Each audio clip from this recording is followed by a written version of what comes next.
सभी विद्यार्थियों को नमस्ते। विद्यार्थियों, जानवी स्टडी हब में आपका स्वागत है।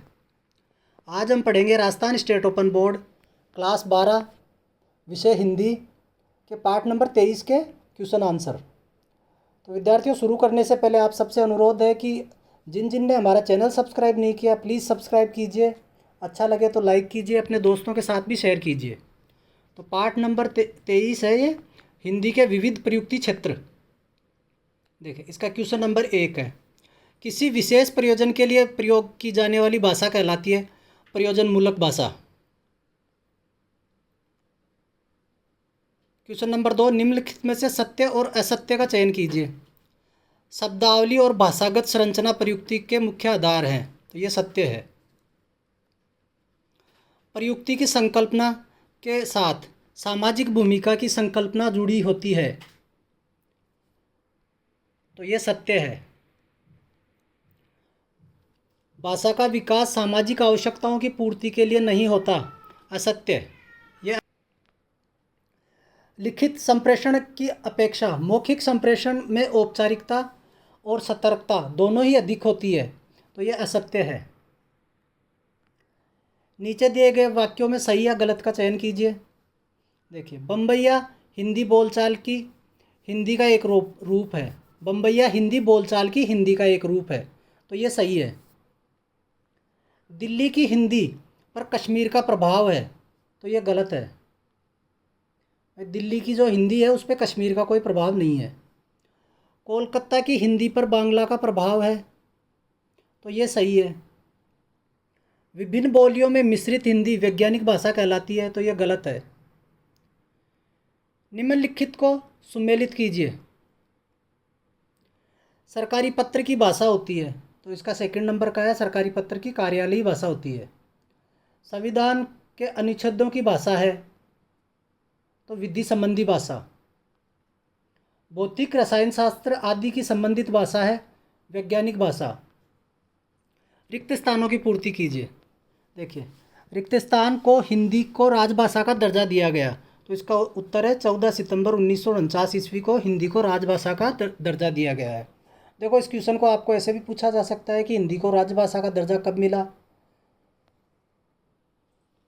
अब दूसरा पढ़ते हैं। मुझे आपसे अनुरोध करने का, इसका खालिस्तान में आएगा, निर्देश हुआ है। प्राचीन काल से ही भारत व्यापार के क्षेत्र में अग्रणी रहा है। लेखाकरण प्रणाली द्वारा सभी वित्तीय कार्य व्यापार लेखा बहियों में रिकॉर्ड कर लिए जाते हैं।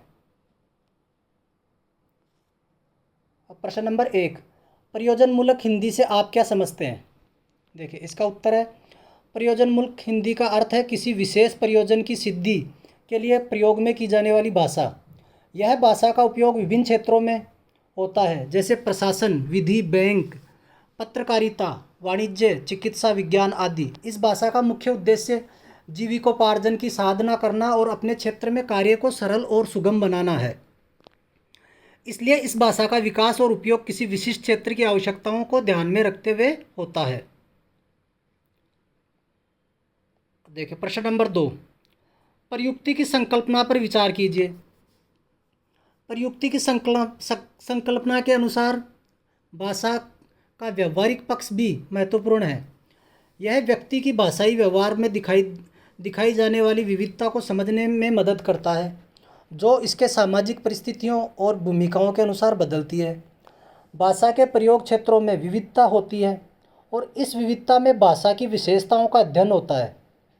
इस प्रकार प्रयुक्ति के संदर्भ में भाषा का अध्ययन उसके उपयोग के संदर्भ में होता है, जिससे भाषा की विशेषताएं समझने में मदद मिलती है। प्रयुक्ति के आधार पर स्पष्ट कीजिए। देखिए, पहला शब्दावली, विशेष शब्दों का प्रयोग विशेष क्षेत्र के अनुसार, जैसे विज्ञान विषय में अणु और परमाणु। भाषा प्रयोग का विषय क्षेत्र, भाषा का स्वरूप विषय क्षेत्र के अनुसार, जैसे विधि क्षेत्र में औपचारिक भाषा का प्रयोग। भाषा संप्रेषण का तरीका, लिखित और मौखिक संप्रेषण के अनुसार शब्दावली, वाक्य विन्यास और लहजा में परिवर्तन। वक्ता अथवा लेखक श्रोता अथवा पाठक की स्थिति, बातचीत के संदर्भ में भाषा के अनुसार विन्यास और लहजा, औपचारिक और अनौपचारिक भाषा प्रयोग की स्थिति, संदर्भ के अनुसार औपचारिक या अनौपचारिक भाषा का प्रयोग, बोलचाल या सामान्य व्यवहार में हिंदी का आशय स्पष्ट कीजिए। ये प्रश्न नंबर 4 है। बोलचाल या सामान्य व्यवहार की हिंदी का आशय यह है कि यह वह हिंदी है जो दैनिक जीवन में बोली जाती है और सामान्य बातचीत में प्रयुक्त होती है। इसमें कोई व्याकरणीय नियमों का सख्त पालन नहीं होता है। यह भाषा अहिंदी भाषी राज्यों में बोले जाने वाली विभिन्न रूपों में दिखाई पड़ती है। इनमें बम्बईया हिंदी, दिल्ली की हिंदी, कोलकाता की हिंदी, हैदराबादी हिंदी और एंग्लो हिंदी शामिल है। ये भाषाएं अपने क्षेत्र में भाषाई प्रभावों के कारण अलग अलग होती है और इनके वाक्य संरचना और शब्दावली में भी विविधता देखी जा सकती है। उदाहरण देते हुए साहित्यिक हिंदी के विषय में लिखिए। देखिए, साहित्यिक हिंदी की अभिधा, लक्षणा और व्यंजना शब्द शक्तियों के प्रयोग रस से उत्पन्न करने और साहित्यिक अनुभव को गहरा करने के लिए होता है। इसमें भावनाओं को सही ढंग से व्यक्त करने के लिए शब्दों का सटीक चयन किया जाता है। अभिधा शब्दों का सार्थक उपयोग करती है, लक्षणा शब्दों के द्वारा चित्रण किया जाता है और व्यंजना भावनाओं को व्यक्त करने के लिए उपयोग में किया जाता है। उदाहरण के रूप में हम दुष्यंत कुमार की इस कविता की कुछ पंक्तियों को देखते हैं।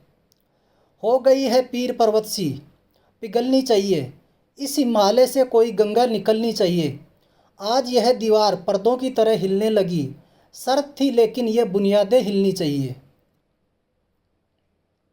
देखिए, उपयुक्त कविता के उदाहरण से हम देख सकते हैं कि दुष्यंत कुमार ने अपनी अद्वितीय कला के माध्यम से गहरी भावनाओं को साझा किया।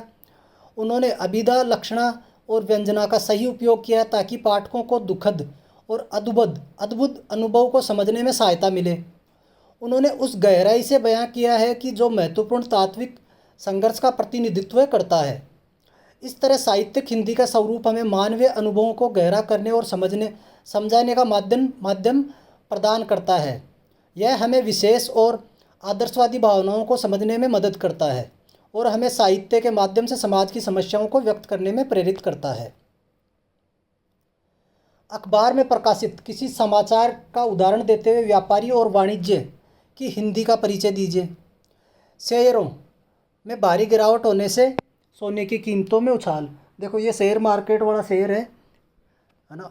नई दिल्ली 8 दिसंबर। शेयर बाजार में गिरावट का सिलसिला थम नहीं रहा है, रुपए में कमजोरी लगातार बनी हुई है। इस बीच स्थानीय आभूषण निर्माताओं में सोने की मांग बढ़ने से सर्राफा बाजार में सोना 700 रुपये महंगा होकर प्रति 10 ग्राम 38,000 रुपये पार पहुंच गया है। चांदी की लिवाली बढ़ने से चांदी 300 रुपये महंगी होकर 45,000 रुपये प्रति किलोग्राम हो गई है। यहाँ व्यापारिक भाषा का उपयोग किए गए शब्दों में साहित्यिक हिंदी से भिन्नता दिखाई दे रही है। जैसे शेयरों, सराफा, लिवाली व्यापारिक शब्द है जो व्यापार के क्षेत्र में प्रयोग होते हैं। इसके अलावा सोने, चांदी, रुपये, ग्राम, किलोग्राम आदि अर्थशास्त्रीय शब्द हैं जो बाजार में प्रयुक्त होते हैं। इसके साथ ही दिनांक और स्थान का उल्लेख भी किया गया है जो किसी समाचार रिपोर्ट का निर्धारित हिस्सा होता है। इस प्रकार व्यापार एवं वाणिज्य के क्षेत्र में हिंदी का प्रयोग व्यापारिक संवादों को समझने और संचालन करने में मदद करता है। देखो, प्रश्न नंबर 7 है, बैंकिंग के क्षेत्र में इस्तेमाल होने वाले विभिन्न श्रेणियों की शब्दावली लिखिए। कि भाई बैंकिंग के क्षेत्र में उन शब्दों को क्या बोलते हैं, क्या शब्दावली है उनकी। तो देखें, 1 नंबर अंग्रेजी और अरबी फारसी के शब्द। देखें, बकाया ड्यूज़ बोलते हैं उसको, बकाया को। सौदा डील, अदायगी payment, banker, trade union, coupon, budget, parcel. देखो, अब खपत एक्सपेंडिचरी, अमानत डिपॉजिट, नुकसान लॉस, बेदखली इंसॉल्वेंस, दलाल ब्रोकर आदि। अब देखो, संस्कृतनिष्ठ तत्सम शब्द और बोलचाल में प्रचलित शब्द। क्षतिपूर्ति कंपनसेशन, व्यवसाय कारोबार बिजनेस, प्रतिष्ठा रेपुटेशन, हैसियत स्टेटस, सांविधिक लीगल, आवेदन एप्लीकेशन, शेष बैलेंस, मूल्य प्राइस आदि। परंपरागत देसी बैंकिंग प्रणाली संबंधी शब्द फुटकर, ओवरड्राफ्ट, बट्टा, चेक, गाठा, डिफिशिएट, पट्टा, एग्रीमेंट, साहूकार, क्रेडिटर, हुंडी, बिल ऑफ एक्सचेंज, गिरवी, मॉर्गेज, बेबाकी पत्र, प्रोमिसरी नोट।